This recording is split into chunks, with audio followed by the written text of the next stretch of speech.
The broadcast is now starting. All attendees are in listen-only mode. Well, good morning, everyone. Christine Westerland here with the Illinois Association of Community Action, and Good morning. I'm Susan Wilson, the CEFS Adult Literacy and Education Resource Coordinator. I'm also a ROMA trainer and implementer in Effingham. so welcome, Susan. I'm so happy that you could be a part of this webinar this morning. We are putting this webinar, starting this webinar as a series for all of you. So we will try to have this something to you each week about ROMA, and we are not going to really walk through the curriculum with you, but I think we're going to give you kind of a sense of what ROMA is, how it can be applied in the work that you do.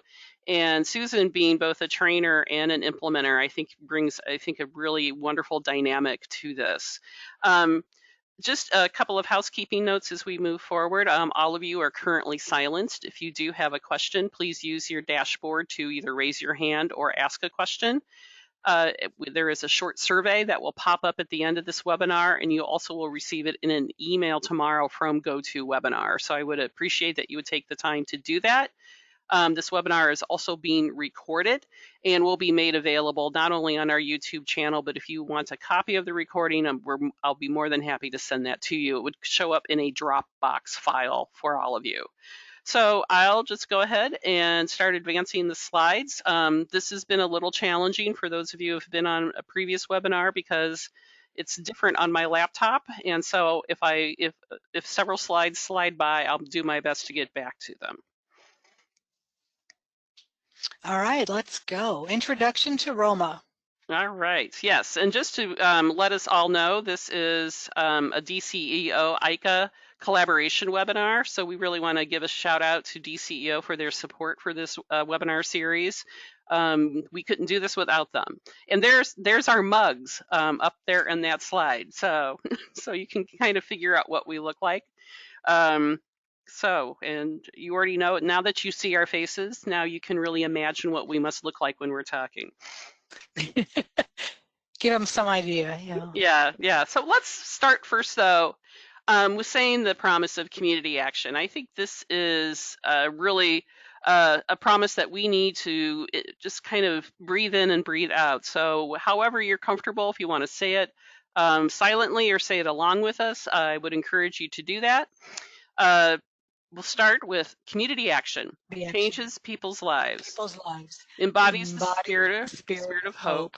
Improves communities. And makes America a better place to live. We care about the entire community. And we are dedicated to helping people help themselves and each other.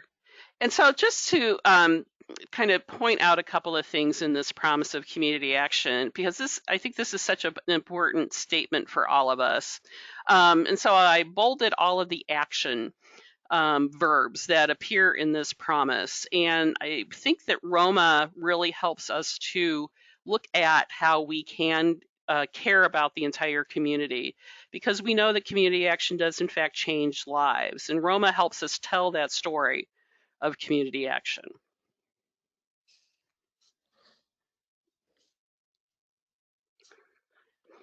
So just to we're going to run through kind of the background and the history of ROMA, but this is the famous picture. For those of you who are in community action, you have seen this picture hanging up on walls and spaces all around you. So this is obviously President Lyndon Johnson signing the Economic Opportunity Act in 1964 in the White House Rose Garden. That was an act that came during a really amazing time in American history in which great social change was happening. And the Economic Opportunity Act is certainly one of those. This launched his great society. So there's many luminous faces. I couldn't really find a picture that was larger. I wish that I can. But there's a lot of important faces here. Hubert Humphrey is pictured here. Robert Kennedy is in this picture. And many other important folks. But I always point out there's something to also notice about this picture, in which there is one person of color. That's Adam Clayton Powell, who is directly behind Lyndon Johnson on the right. And then if you look over in the corner, there is a woman with her handbag in a lovely blue dress, very much in the 1960s style, who is there as well. So here we're watching, a signing of an important part of our work, understanding that just one female and one person of color were present. Overwhelmingly white men. Yes. Things have changed. Yes, things have changed dramatically and for the better. Absolutely. For the better. Yeah. So this is a lot of this. Some of these slides are based on material from NASCASP. So you can take a look at NASCAS's website. They actually have quite a bit of really good information about ROMA. But just to share this all with you, what is ROMA exactly? We know that ROMA is an acronym for Results-Oriented Management and Accountability, but we also have to think of what ROMA is as a framework, and it is all about growth and improvement among local community action agencies. It is a basis for state leadership and assistance to community action agencies. That's where community action associations come in. It is a results orientation system. And if you listen to Barbara Mooney, who is the coordinator and the chief Roman, as I like to call her, for this entire network, that's what she really hones in on, is that this is all about a results orientation. And it's really an opportunity for us to tell community action's story of moving families and communities out of poverty, in which we're looking at the actual outcome. We're looking at the result. Tell us what happened. And I think that is the key piece to this. Susan, any thoughts to add to that? Yes, I'd like to add that ROMA is not a person. You don't have a ROMA person, because we all do ROMA. Because that's the way things are run. It's not a form. It's not even a disruption of your work. You do good work in your agency. So what ROMA does is puts it in a framework so you can document those achievements. Your stakeholders want to know your results. So if something worked, ROMA says, tell people, show me how it worked. And if it didn't work, then either change it or drop it as your grants allow. So you already do ROMA because you already do work. We just put it all in a framework to help you analyze the data and present the data and assess and collect data. That's what we do in ROMA. Okay, see, we have a question that's popped up here. Oh dear, someone says that they can't hear us. Well, golly, I will mute and then unmute myself to see if maybe that will work. We are using this through our audio. My microphone is working. So here I'm going to unmute and then come back.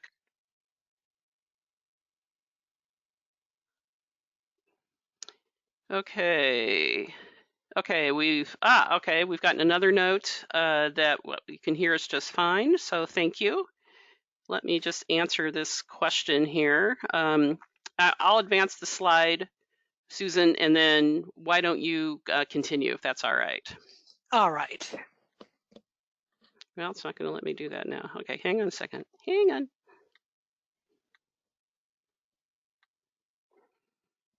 All right. Hi.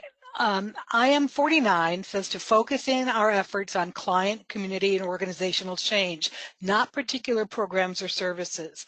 As such, the goals provide a basis for results-oriented, not process-based or program-specific plans, activities, and reports.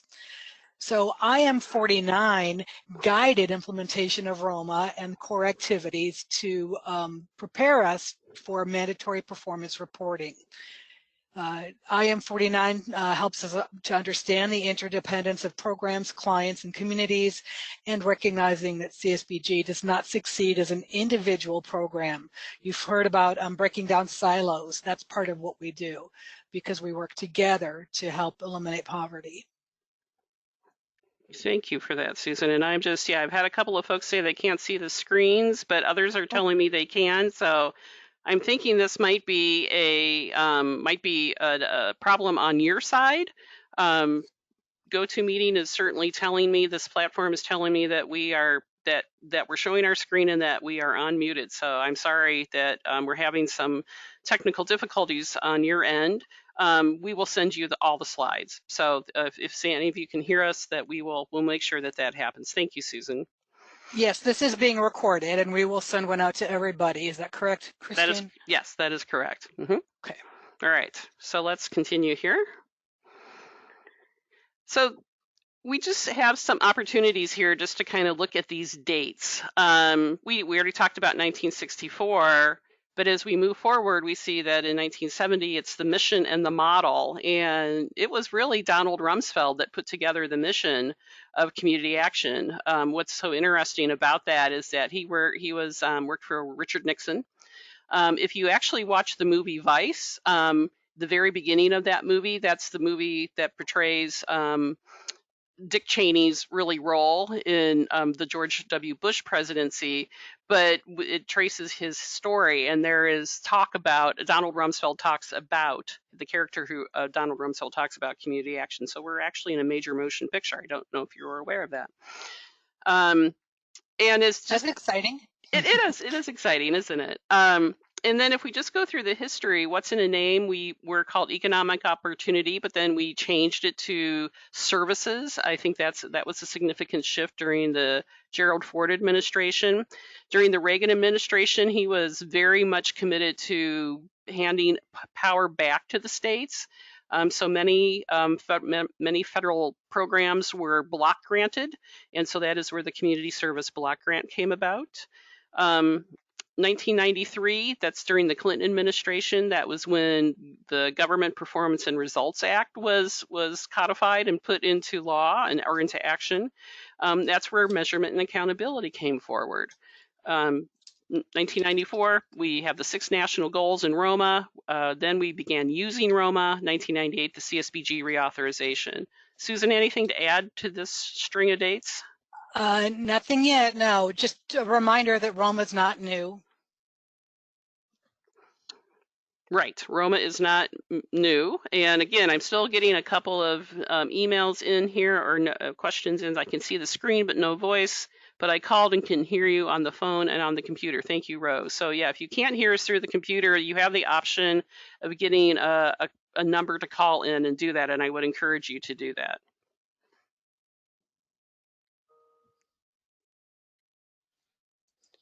And there's more dates. Wait, there's more. Susan, did you want to talk about this a little bit?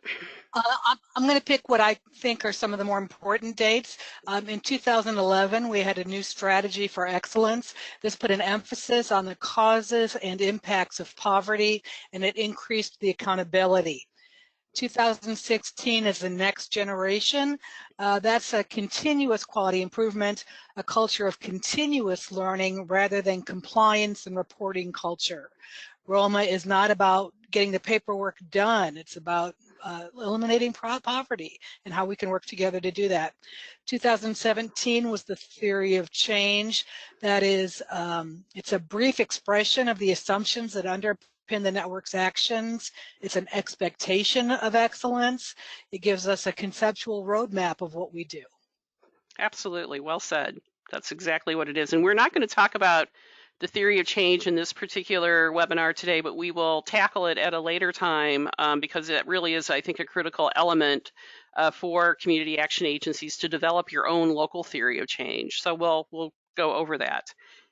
This next slide is really how does management at a community action agency need to look at ROMA or perceive what ROMA is?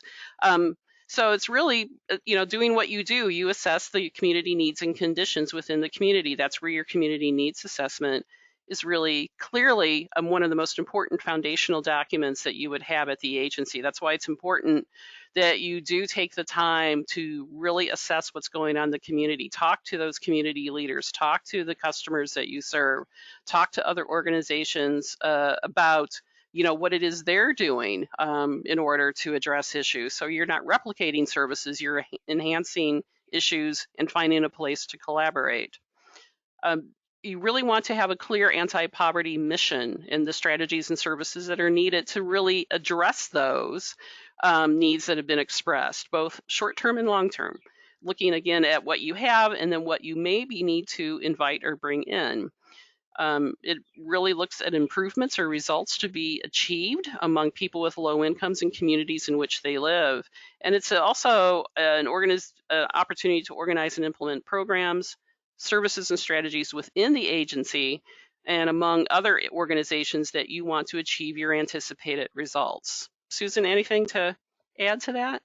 Nothing to add. You did well. Okay, thank you, ma'am. I appreciate that. So let's move to the next slide. And this is ROMA for accountability. And I think this is the other key piece of it. That I think, Susan, you said it really well at the beginning. This is something that we do every day. Not only are we measuring and managing and reviewing and analyzing, but we really want to develop and implement processes that really help us to record, to really observe the improvement in conditions with people who experience low income in the communities that they live. That's through the interventions at the agency level that you develop based on your needs assessment and in your community action plan. You want to use that information about results among the agency tripartite board and the staff because you really want to answer that question. How are we being effective? Are we changing poverty? Are we improving the lives of the individuals that we serve in the communities that we serve? We also want to consider it as a part of not only our annual planning, but what does the future look like? That's where strategic planning, again, another foundational document for the agency. And it also promotes new funding and community partnerships. I mean, the possibilities, honestly, can be endless. And I think we are currently living during a time and a period in which that we could really think through how is it that we can have deeper and better collaborations. And then finally, that we're encouraging the state office for us, that's DCEO and ICA, to work in coordination to advance ROMA performance-based concepts across our entire network. And that's really what we're doing today, is providing some training and a little bit of technical assistance to help you understand and use ROMA more effectively. Anything else, Susan, to?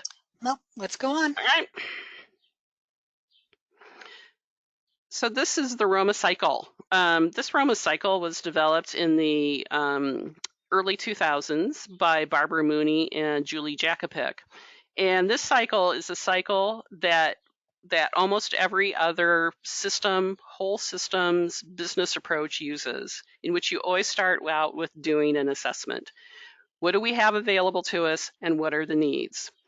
Then you jump right into planning, and that is where your mission statement becomes so important. It so underscores all the work that you do, and you're looking at the assessment data so you can identify what strategies, what services, and forecast what those results could be. Then you get into implementation, which is the funnest part, right? Everybody loves to implement something because that's where as you say, what is it, the rubber meets the road, something like that. That is that you're implementing your services and strategies, and then you begin seeing results.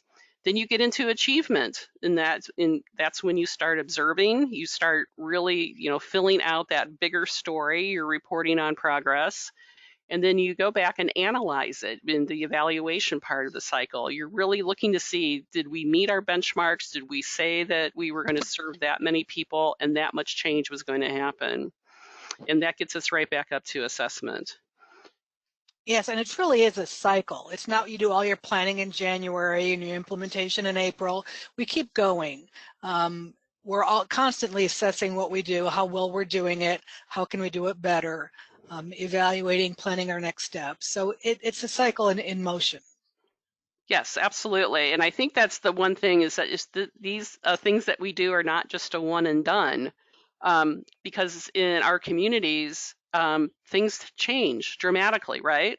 And let's use what's going on right now. This was a change that no one saw this coming to the extent that it is. So it's been difficult to try to respond to it. And this is an opportunity to look to the ROMA cycle to help you kind of get back in a rhythm so you can get to the place where you are developing programs and strategies to reach out to individuals who need assistance.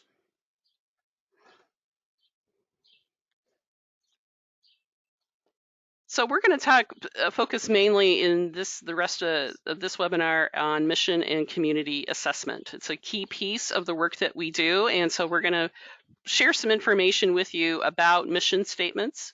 And hopefully you'll take a moment to reflect on your mission statement and the value and importance of that community assessment process. So who's this guy, Susan? Well, his name is Peter Drucker, and he is well known among the business community. He is a contributor to today's business philosophies.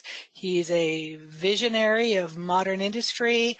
He's a corporate management specialist, and you might wonder why a businessman is being promoted here on a nonprofit agency, but what he has to say makes a lot of sense, and a lot of it does cross over, and it's very sensible information. So we'll study what he has to say about what is our mission, what is our goal.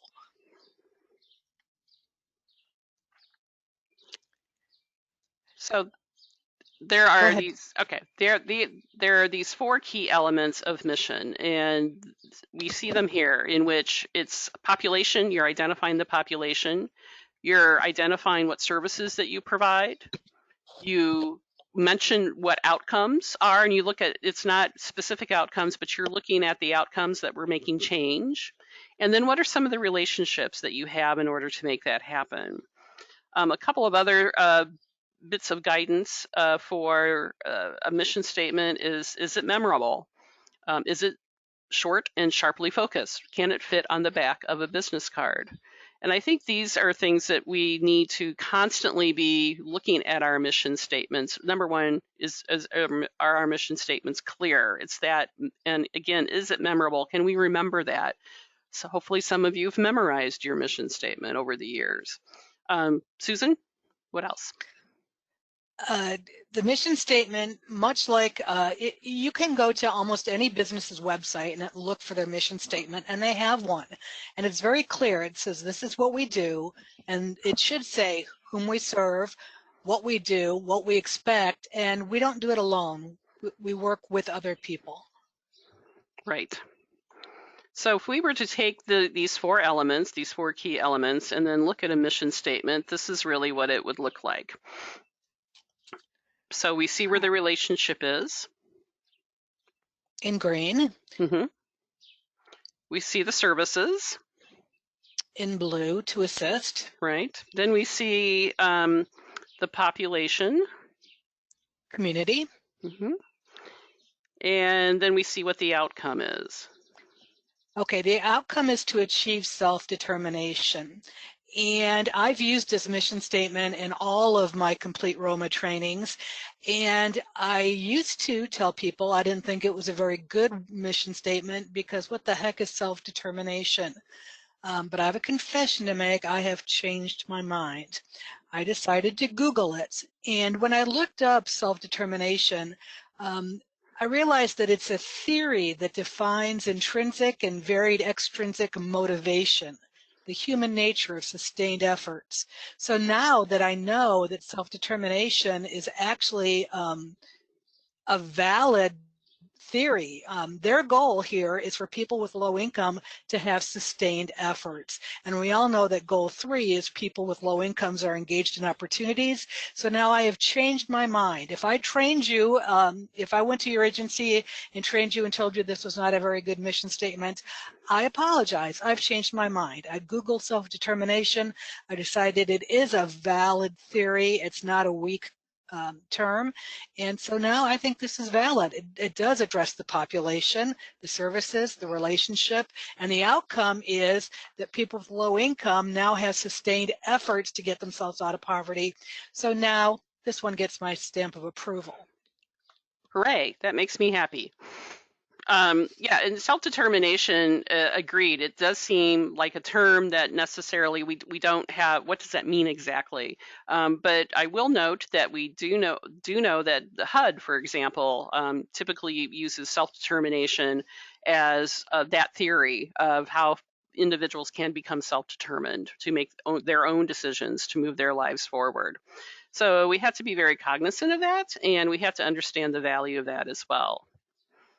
Google is our friend. Google is the best. So the other thing to think about then is assumptions that we make about mission, because remember, the mission statement has to be very relative to your agency, but also, as you said, Susan, every organization should have a mission statement, and we can look for those mission statements, and we have to buy into those mission statements. But we also do this: we make assumptions about mission statements as well. And I think that you really, bring a good point forward in which you had to dive in to understand what self-determination is, to help you change your thinking around it. Yes, I just assumed that they came up with self-determination as, an overall term, but you know what? It does have a definite meaning. There is a theory, a concept of that, and Right. so I was wrong, and I Yeah. apologize. I think too, that's why you have to be clear about those 4 elements in your mission, because people will make assumptions. Well, I saw your mission statement that you did this, and you don't want to be that person that says, "Well, we really don't," or, "Oh, you know what? We didn't think about that."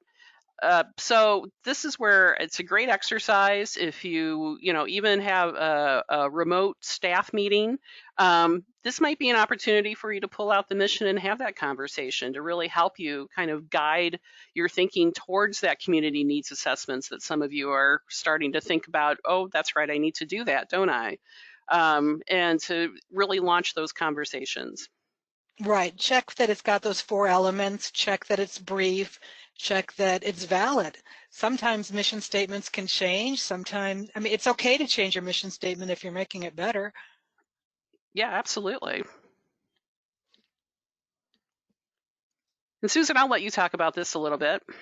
All right, I just said it's okay to change your mission statement if you make it better. There's 2 ways that you stray from what your current mission statement is. One is if you change it, and that, of course, should only be for a valid reason. A good example is the March of Dimes. The March of Dimes was founded to combat polio.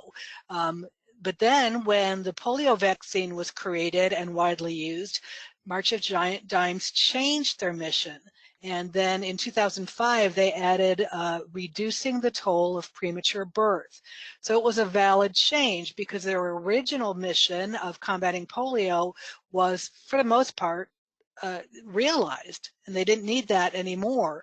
So they changed it to be another valid mission, and now one of their focuses is reducing the toll of premature birth.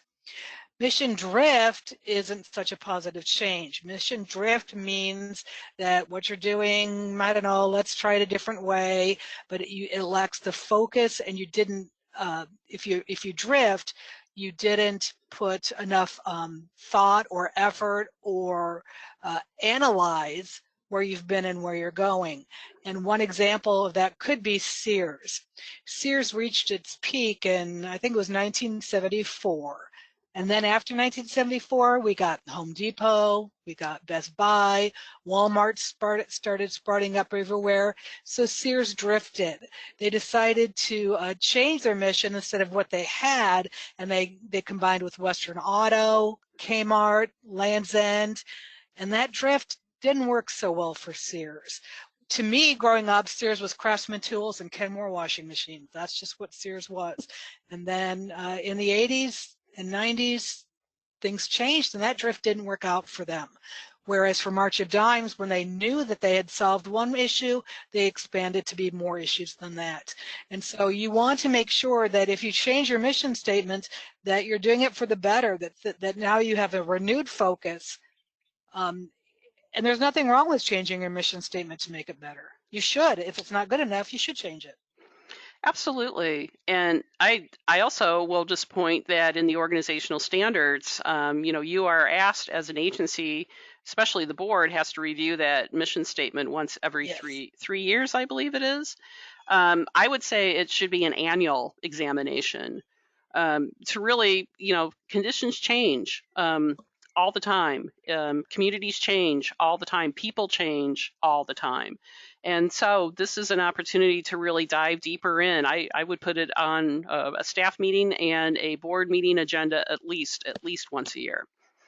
This spring is the epitome of things changing. So Yeah, exactly. Some of your agencies and your programs are changing the way they do things just right now. So maybe you need to expand your mission, or maybe not. Maybe what you're doing works very, very well, and I hope so. But Absolutely. analyze it and then decide, keeping it the same might be the right decision. Hmm. Yeah, and it's okay to shift it a little bit, or you may even have like vision and values, and this perhaps this time that we're currently in may prompt you to kind of look at this again and make that shift. Okay, now we're going to talk a little bit about community assessments. This is something that we do routinely in community action. We do it once every 3 years is the full assessment, but then we do have to revisit it each year. So we have to think about how is it that we assess our community, really finding out what those needs are, and digging into some of these formal and informal processes. Susan, I'll let you talk a little bit more about that. All right. Your agency does a formal community needs assessment, but that's not the only way to assess what's going on. Little response cards after a session with them, or it could be anything really, any information you get as feedback, a casual comment from a client, or maybe a thank you email from another agency. Record these because they matter and they do provide information from what the community thinks about what you're doing. Sometimes the community has a little skewed idea of what goes on. Sometimes they're part of it and they appreciate it, but get the information so you know what the community needs and what they're thinking about what you offer. So many times people will say, well, I didn't even know you had that program. So they might say, we have a need for this, and you already have that. You can fulfill that need, they just don't know about it. So take note of what's being said formally and informally through your community needs assessments, and even casual comments too. Yeah, and I think you bring a really great point forward in that we often don't take little notice of those informal comments, but actually those informal comments are the ones that actually really do inform the work that we do. And I'm just going to point to the survey that we have at the end of each webinar. Your comments, even though they are somewhat informal, are guiding us into what Yes. future webinars are going to be during this time together. So we can meet your needs. It's a great way for us to get input from you, but looking at it it's a very informal process.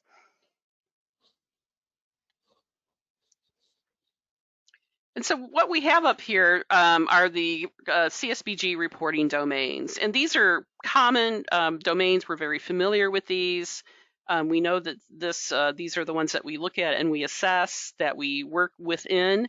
And there's 6 typically, and you see them listed here. But then there's also what I like to call the ubiquitous other. In which that I think there's a lot of conversation nationally going on about what does other mean exactly? Can we start just piling things in there? And I think what we do need to do is to step back and think about having internal conversations and then looking at those national performance indicators. And we're not going to talk, that's the only time I'm going to say that phrase today. Taking a look at those to see, where are we at in employment? What do we do to support employment? What is it that we have programmatically that addresses education and cognitive development? Do we work effectively with income, infrastructure, and asset building? And that's a big bucket just in and of itself. Housing, that is a key piece for people who who experience poverty. Are they in safe housing and what they perceive to be safe? And is it available to them? Health and social behavioral health development. Again, this is looking both at physical and mental health. How is it that are you healthy and engaged in the community?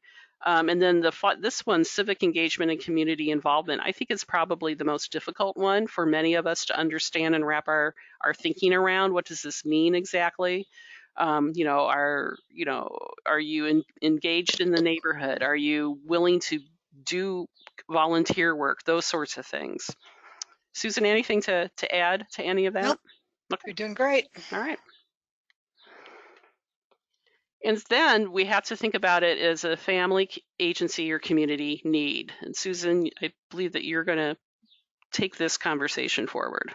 Yes, it's important to figure out what category or what level the needs are at, because that's how you address them based on who has control over it and who takes responsibility for those. So our family needs, and even though family sounds like mom, dad, and the kids, it can even be an individual living alone. So families or individuals, their needs, let's say, could be affordable daycare or affordable housing. These are immediate. These can affect only one household. So those are family needs or individual needs. I need a job. I need affordable daycare. I need transportation. Then the community needs, the community might need daycare facilities. The community itself doesn't need daycare, the families do, but a community might need daycare facilities. They might need, am I going ahead? You are, Christine? that's fine. And just Okay. let's roll with it. Okay, so now we're on agency needs. Agency needs, your agency might need more resources to assist customers with rent, or your agency might need resources to help with down payments or to help with daycare. This often refers to funding, like to purchase hotel vouchers, or your agency might need staff, such as Head Start teachers. But it could be brick and mortar, like you need a site for Meals on Wheels. Those are your agency needs. And I think you covered community needs. Community needs, right? Yeah. Like think. healthcare facilities or housing units. Okay. So hopefully that gives you a better sense. And I will say that one of the things that we certainly witness or observe, I should say, in the use of ROMA, the application of ROMA, that sometimes there is some confusion about or discernment around what is a community need versus a family need. So I would encourage you to have these conversations, to really maybe, work with if you have a ROMA implementer or trainer on your staff. This is why having one on your staff is so important, because they're the ones that can really help you kind of navigate, what is the difference in these needs? And again, looking at those domains, to really discern, again, exactly, is that a family need? Is that a community need? Is that something that we need here at the agency to support our work with the family and the community? Right. So a family need might be, my family needs affordable daycare so I can go to work. Maybe the community lacks enough daycare centers. So that would be the community need, would be the daycare centers, and an agency need might be resources to help assist pay for the daycare. Perfect. Yeah, that's a great example. And again, but you see clearly the difference in each of those areas. Right. How can each one be addressed? Right. Yeah, exactly. So here we are back again with our good friend Peter Drucker, and he poses a couple of more questions for us. Who are our customers and what does a customer value? Now, Christine, I don't have customers. My clients don't give me any money. Yeah, but aren't they still a customer? What do you think? What would make them a customer? Well, if they come to you seeking a service and you provide a service to them. So even nonprofits can have customers, even if there's no money exchanged? Absolutely. It's the idea that the customer is who is in need of assistance, and that is what community action is wired to do. And I know that we've used often other words to substitute in for customer. We typically call client is a popular word. Sometimes it's just referring to families. But I think that if we view it as a customer, it's more of an opportunity to bring leveling into the relationship. What are your thoughts, Susan? When I first read Drucker's book, I thought that was strange, customers, but I see it now that we do provide a service, and they do come to us asking for some assistance, and so it's not a bad word. Because I run the adult literacy program, I use the term learners instead of customers, but that's appropriate for my program. For your program, it might be clients, it might be families, it might be students, it might be customers. As an agency or as a program, you can decide what fits your needs the best. Absolutely.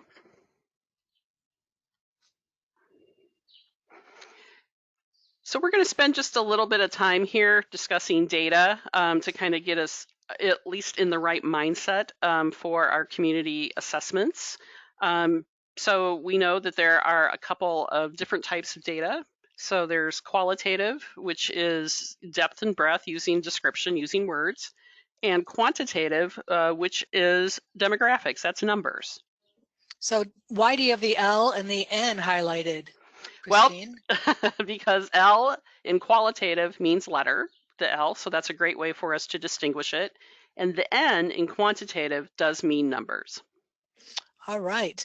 Qualitative data is the stories. It's why I enjoy the family of distinction stories, because it's so interesting to hear what they've done, what they've come through, what they've overcome, and how community action agencies have assisted that. It's a deep part of the story. It's kind of hard to measure. So we use quantitative data because that's the measurable part. Did they move across from vulnerable to stable? ROMA professionals, you probably know, all like to use baseball analogies.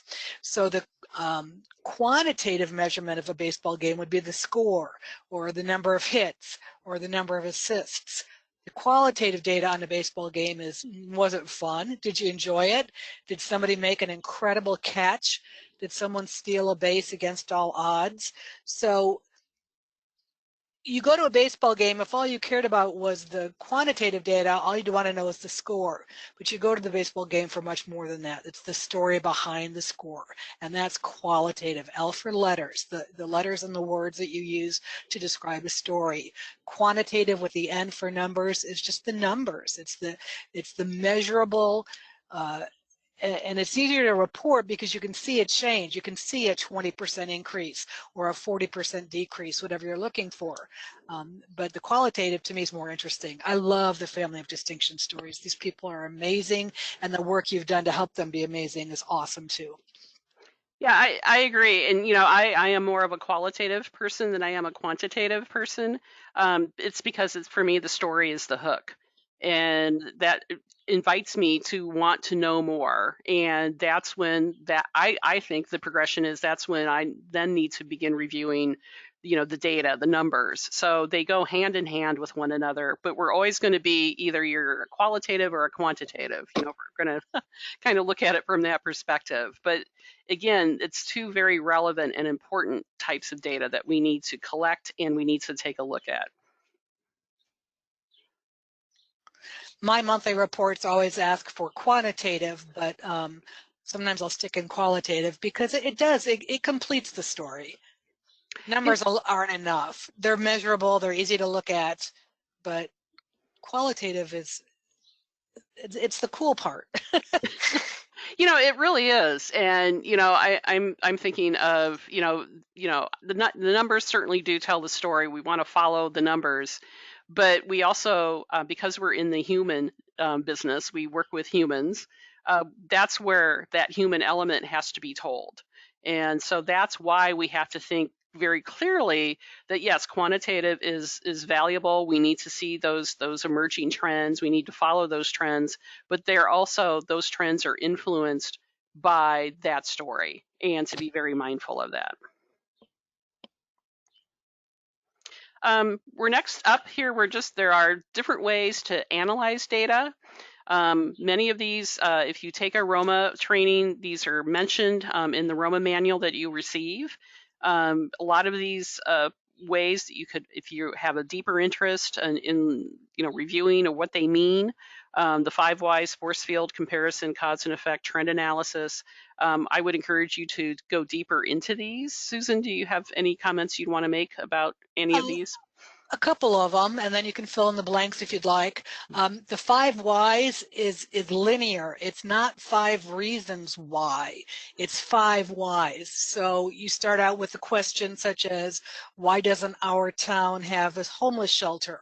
That's your first question. Well, the reason might be because it could possibly bring in undesirable populations. So my second question is, why would it bring in undesirable populations?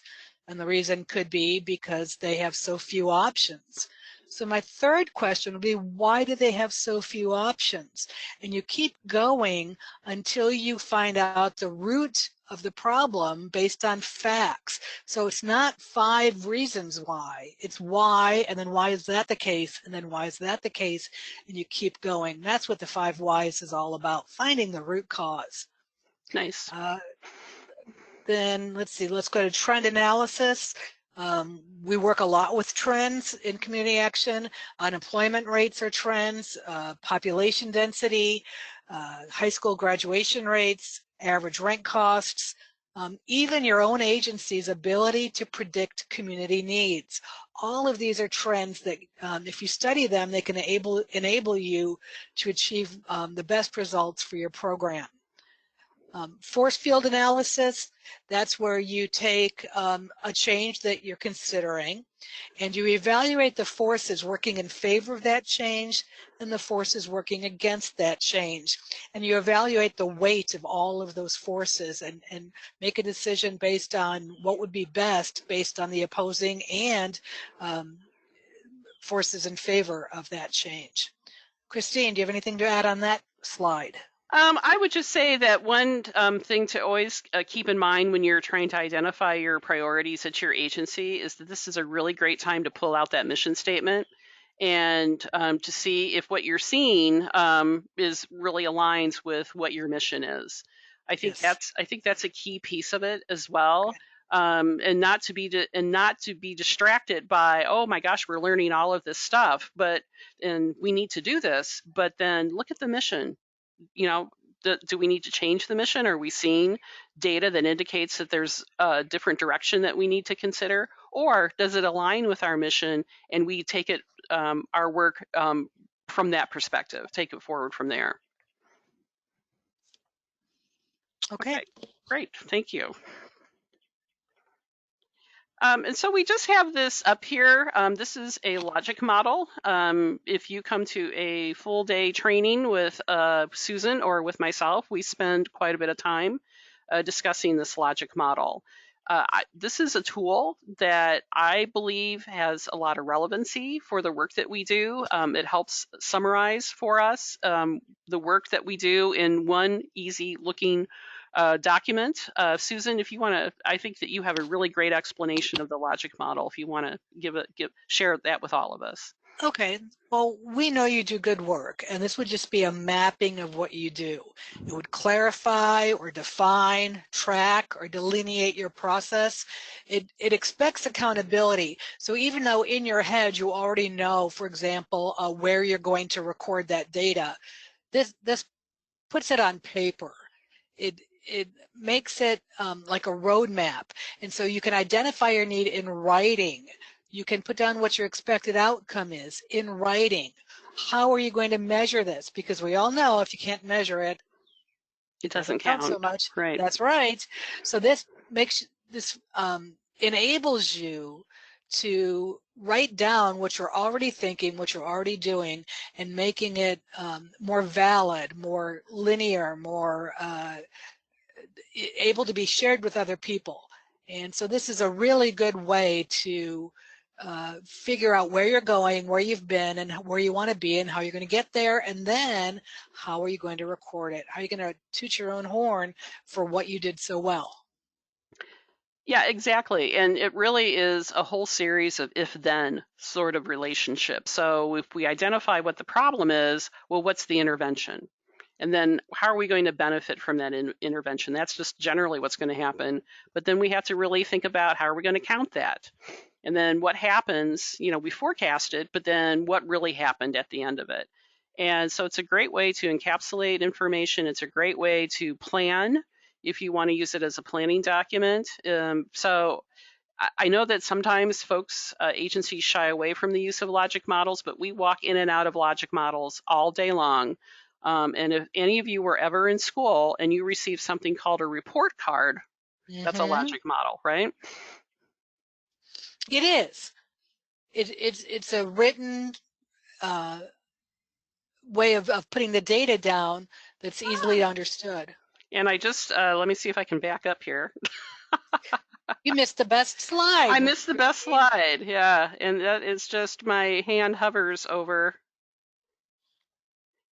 So But there we it are happy to is. take any questions. Yeah, does anybody have any questions? And for us, if you want to plug them in or raise your hand, we'll pause a moment here to see if you have any questions.